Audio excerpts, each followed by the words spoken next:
from Perth, Australia. Oh, it's Michael from Perth, Australia. Michael, since we have you on the line from Perth, Australia, I got to tell you, Dr. Stacy Trasenkos is going to be in your city October 17th through 19th at the YB Catholic Conference, the greatest Catholic conference you will ever attend. Tim Staples is going to be there. Carla Broussard's going to be there. Dr. Stacy Trasenkos. So have you heard of this conference at all, Michael?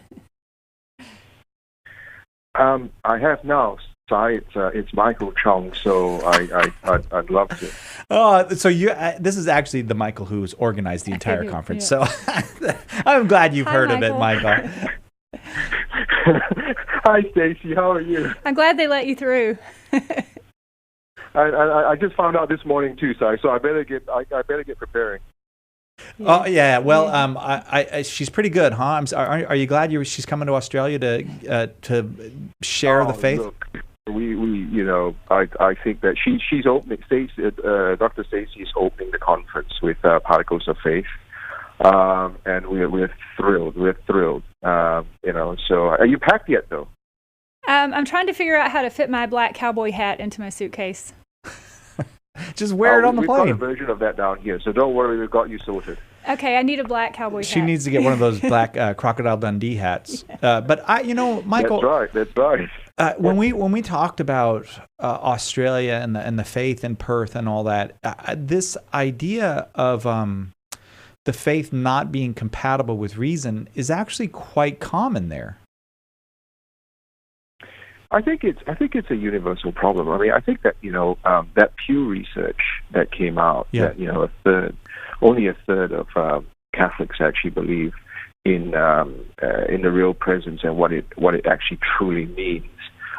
We don't have a similar research down here, but it wouldn't surprise me that can be translated to Australians. I think that at the end of the day, one of the questions that would be really relevant for Dr. Stacy would be modernism and scientism. How everything needs to be empirical nowadays. As she was just saying, that everything needs to be empirical. Everything needs to be measured. If I can't see it, and where she came from was an assent of the will, but we're seeing it in the reverse, where folks are saying, well, this means nothing to me.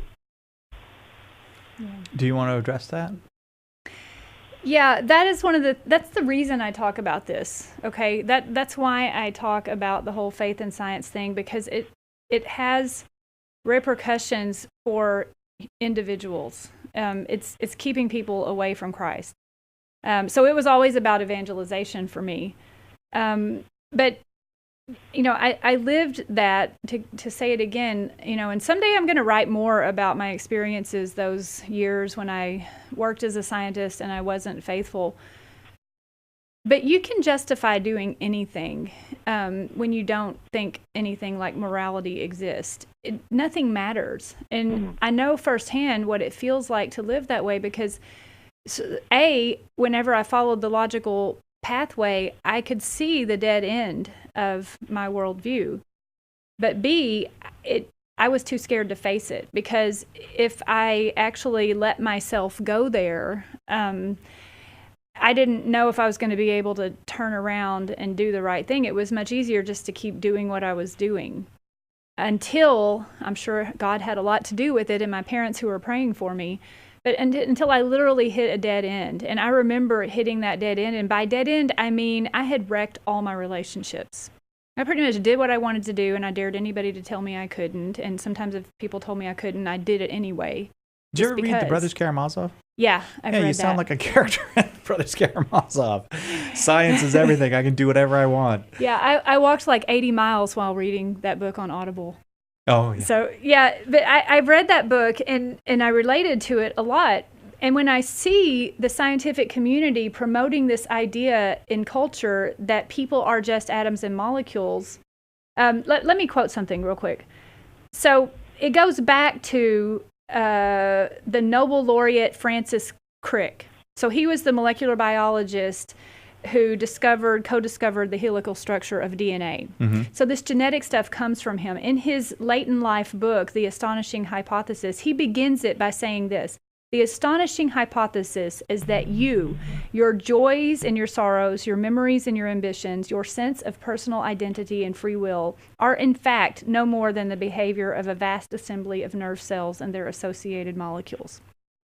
And so he's got cred out there with, young atheists. And sure, he discovered one of the great discoveries in the history of the world. And so we're seeing what's happened. He wrote that in 1995. Look at where we are now. We're talking about people in terms of just genetics. And I think even geneticists would say, no, they're more complex than that. Okay, Catholics have the answer. Their body and soul.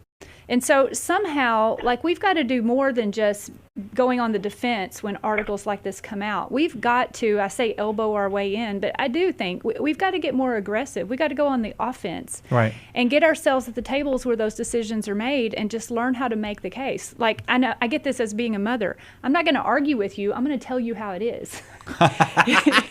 Are you sure you still want her to come there, Michael? I think that's the Texan in her as well, isn't it? Yeah. Bring it. Bring it. No, I do agree. I think that at the end of the day, there's a reductionist tendency, even in metaphysics. I think that there are folks who are saying, look, we can't really explain why the sum is greater than the past, but I'm sure someday science will. Yeah, that's right. That's right. That's what you might call the science of the gaps. Mm-hmm.